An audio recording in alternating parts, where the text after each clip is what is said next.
So good evening everyone. Today we are going to start with the topic of chemistry, Dalton's atomic theory. Okay?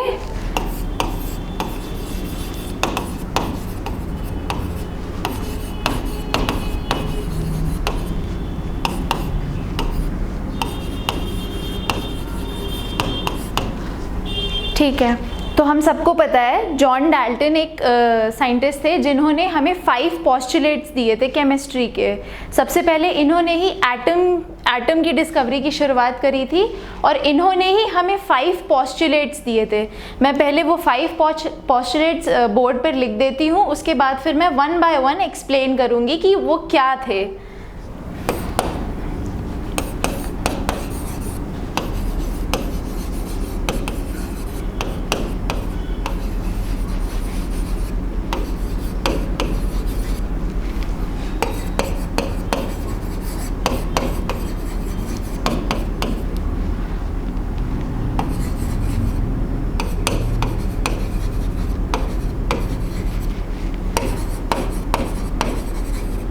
Okay, तो सबसे पहला postulate उन्होंने जो दिया था वो था all matter is made up of tiny particles known as atoms. और उनके हिसाब से जो जितने भी एलिमेंट्स होते हैं, जितने भी मैटर होते हैं जो हमें मिलते हैं, उन सब की स्मॉलेस्ट यूनिट क्या होती है? एटम्स। एटम्स उनके हिसाब से इंडिविजिबल थे, इनको हम फर्दर डिवाइड नहीं कर सकते हैं। We can not further divide atoms, they are the smallest unit of a matter. Okay, smallest unit.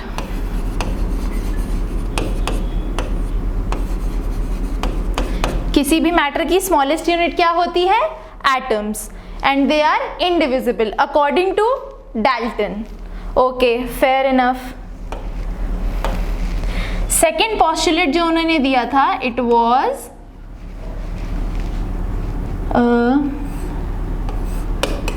atoms of an element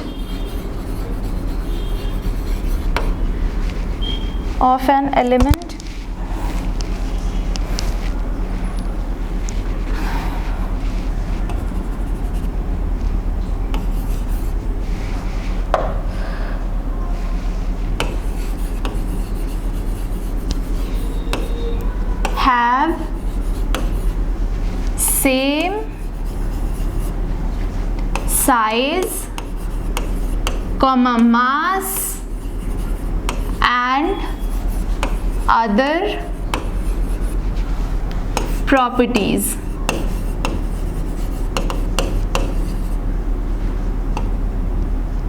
However, according to him, atoms of different elements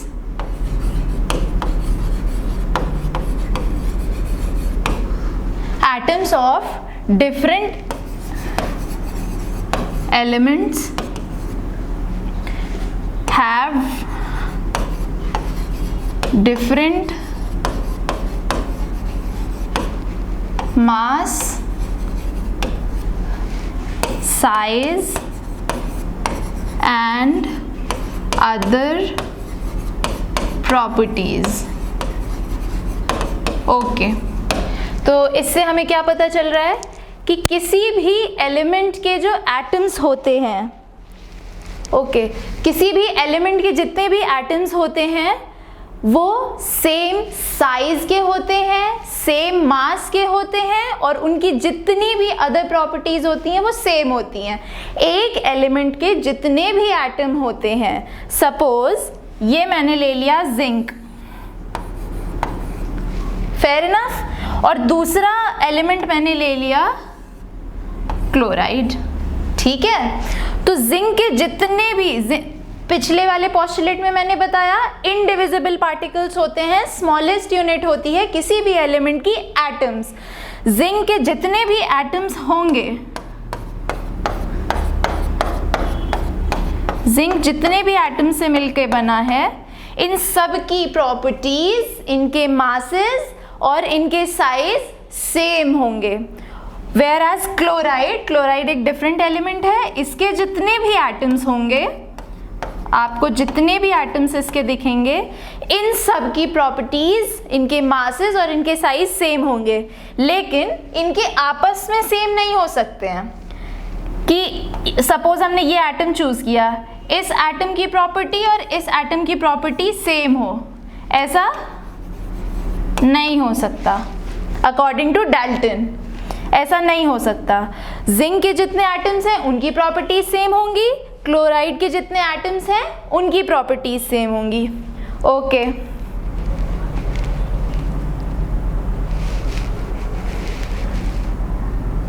ठीक है। तो third postulate क्या था? Atoms can neither be created nor destroyed। Okay, third postulate था atoms को ना ही हम बना सकते हैं और ना ही हम डिस्ट्रॉय कर सकते हैं। Very easy, atoms can neither be created nor destroyed। Fourth postulate, atoms can only be combined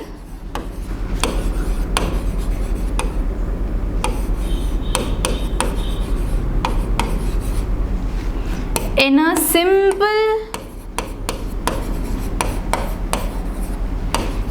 whole number ratio।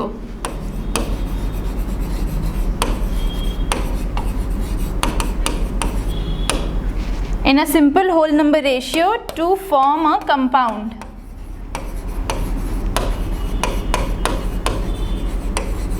Okay, what do you understand by this statement? Atoms can only be combined in a simple whole number ratio to form a compound। कोई भी compound होता है, suppose example लेंगे हम H2O, ठीक है। H2O is a compound। क्या हम ऐसा कर सकते हैं कि ये O का आधा ले लिया और O का आधा ले लिया और फिर एक O बना दिया? ऐसा कुछ फ्रैक्शन में या डेसिमल में हम कंपाउंड्स को नहीं ले सकते हैं, राइट? फ्रैक्शन या डेसिमल में हम कंपाउंड्स को नहीं ले सकते हैं।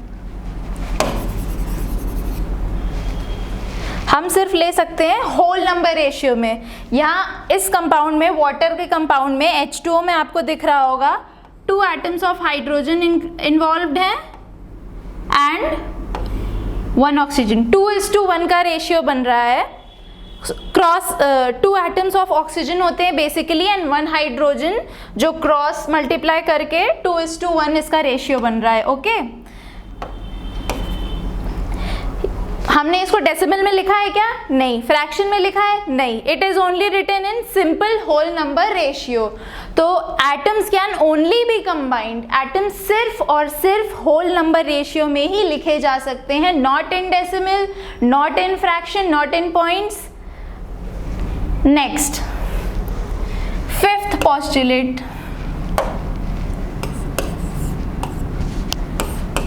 Atoms can be combined,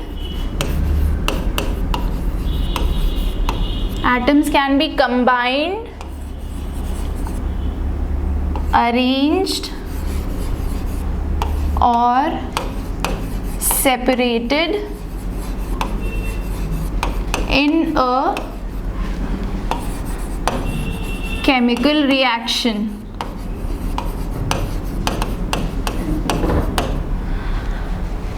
atoms को केमिकल रिएक्शन के द्वारा हम अरेंज कर सकते हैं, कंबाइन कर, रीअरेंज कर सकते हैं, not arrange but rearrange, combine, rearrange और separated in a chemical reaction. Atoms को हम सिर्फ और सिर्फ केमिकल रिएक्शंस के थ्रू ही रीअरेंज, कंबाइन या फिर सेपरेट कर सकते हैं। ठीक है, तो first postulate I think erase हो गया है, तो यहीं पर लिख देती हूँ मैं। all matter is made up of tiny indivisible particles known as atoms.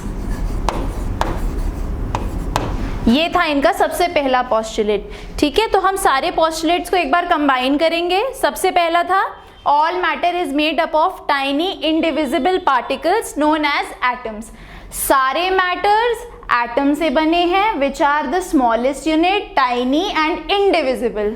Okay, second postulate क्या था हमारा? सेकेंड पॉस्टुलेट था atoms of an element have same size, mass and other properties. किसी भी एक एलिमेंट के जितने भी एटम्स होते हैं उनके साइज, मास और सारी प्रॉपर्टीज, अदर प्रॉपर्टीज सेम होती हैं. हाउएवर डिफरेंट एलिमेंट के जो एटम्स होते हैं उनकी प्रॉपर्टीज आपस में सेम होंगी, उनके मासेस सेम होंगे, उनके साइज सेम होंगे, लेकिन इन दोनों के एटम्स को अगर हम देखें, कंपेयर करें तो वो सेम नहीं होंगे. ओके, ये था हमारा second postulates. Atoms of an element have same size, mass and other properties. However, atoms of different elements have different mass, size and other properties. Okay. Third postulate था atoms can neither be created nor destroyed. ये law of conservation of energy आपको पता होगी. Energy can neither be created nor destroyed in a chemical reaction. Same ways, atoms can neither be created nor destroyed. Okay. Fourth postulate is atoms can only be combined in a simple whole number ratio to form a compound. Example is H2O. And our fifth postulate is atoms can be combined, rearranged or separated in a chemical reaction. ठीक है, इतना हमने पढ़ा. अब आपको लग रहा होगा कि कुछ तो डिफरेंस होता होगा ना. उन्होंने बोला एटम्स की प्रॉपर्टीज सेम नहीं हो सकती. तो हमने लेकिन आइसोटोप्स और आइसोबार्स का नाम तो सबने सुना हुआ होता है, राइट? तो ये उनके कुछ लिमिटेशंस या डीमेरिट्स या ड्रॉबैक्स कह सकते हो आप.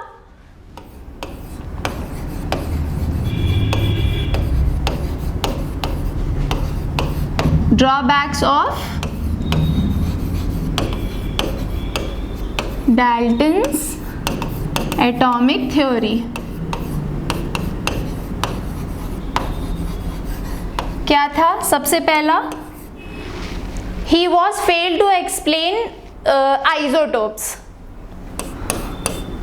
Isotopes, what are isotopes? Isotopes क्या होते हैं? जिनके एटॉमिक नंबर सेम होते हैं बट एटॉमिक मासेस डिफरेंट होते हैं. Suppose let's take an example of hydrogen. Hydrogen हमको पता है, हाइड्रोजन के 3 आइसोटोप होते हैं. 1H1, 1H2 and 1H3. उनके डाल्टन के अकॉर्डिंग तो सारे एटम्स अपने ही एलिमेंट के एटम्स की प्रॉपर्टी सेम होती है. डिफरेंट एलिमेंट अगर आ जाता है तो उनकी सेम नहीं होती है. लेकिन यहाँ पर तो हाइड्रोजन के 3 आइसोटोप हैं और तीनों के एटॉमिक नंबर सेम हो रहे हैं. उनके अकॉर्डिंग साइजेस तो अलग होते हैं, प्रॉपर्टीज भी अलग होती हैं. तो यहाँ पर सेम कैसे हो रहे हैं? तो he was fail to explain this. Second, isobars. Isobar क्या होता है? Which have same atomic masses and different atomic number. Let's take an example of argon. Argon has atomic number of 18. Okay. And calcium. Calcium's atomic number is 20. लेकिन इनके masses same होते हैं 40. How come are the masses same? जब Dalton ने बोला है कि मास तो डिफरेंट होगा तो इनका सेम कैसे हो रहा है? तो he was failed to explain this also. Isotopes, isobars. And one more thing, allotropes. He was failed to explain this also कि एक ही एलिमेंट डिफरेंट प्रॉपर्टीज कैसे एग्जिबिट कर सकता है। कार्बन का नाम सबने सुना होगा, ठीक है। कार्बन से कौन कौन से एलिमेंट्स बनते हैं? कार्बन, डायमंड भी कार्बन का फॉर्म है, राइट।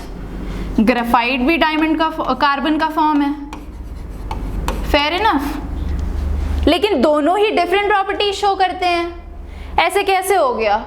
ये डाल्टन इस चीज को एक्सप्लेन नहीं कर पाए थे कि कार्बन अगर है तो कार्बन के जितने भी एटम्स होंगे उन सबकी प्रॉपर्टीज तो सेम होनी चाहिए, बट यहाँ पर क्या हो रहा है, कार्बन से ही बना डायमंड है, डायमंड भी कार्बन का ही पार्ट है, तो डायमंड कैसे, उसकी डिफरेंट प्रॉपर्टीज हैं, ग्रेफाइट की कैसे डिफरेंट प्रॉपर्टीज है।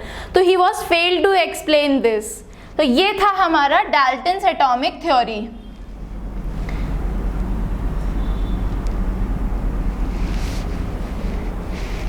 ओके,